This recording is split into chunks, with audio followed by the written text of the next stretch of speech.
et le silence si profond qu'on entendit distinctement le bêlement d'un agneau à l'intérieur des terres, ou encore l'aboiement d'un chien en provenance de la ville.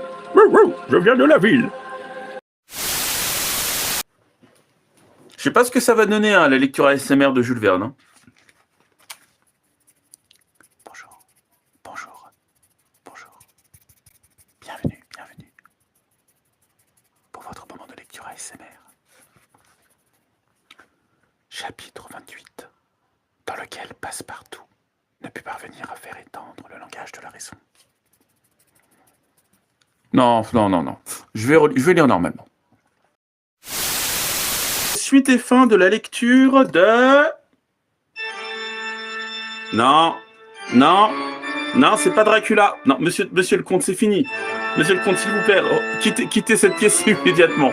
Pardon, j'ai pensé qu'on allait relire le livre. Non, mais et puis quoi encore?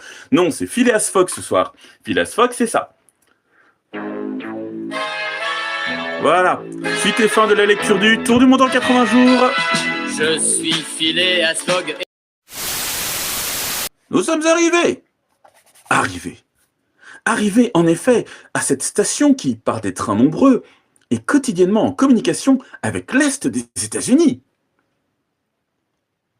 Passepartout et Fix avaient sauté à terre et secoué leurs membres engourdis.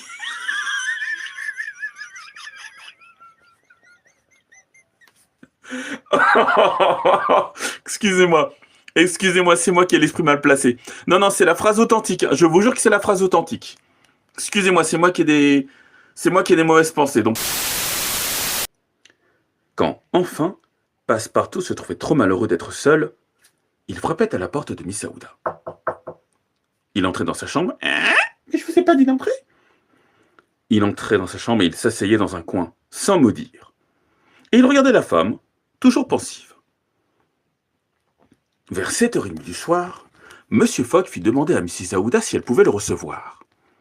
Et quelques instants après, la jeune femme et lui étaient seuls dans cette chambre. Oula, Peggy 18.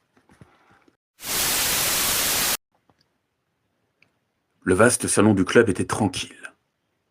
Mais au dehors, on entendait le brouhaha de la foule, que dominaient parfois des cris aigus.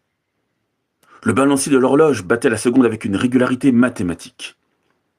Chaque joueur pouvait compter les divisions sexagésimales, et non pas gésimales au sexe.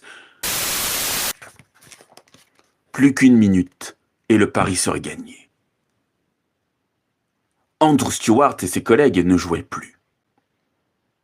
Ils avaient abandonné les cartes. Ils comptaient les secondes. À la 40e seconde, rien. À la 50e, rien encore. À la 55e, on entendit comme un tonnerre au dehors. Des applaudissements et des hurrahs. Attendez, je vais essayer de vous faire les hurrahs. Attendez un instant.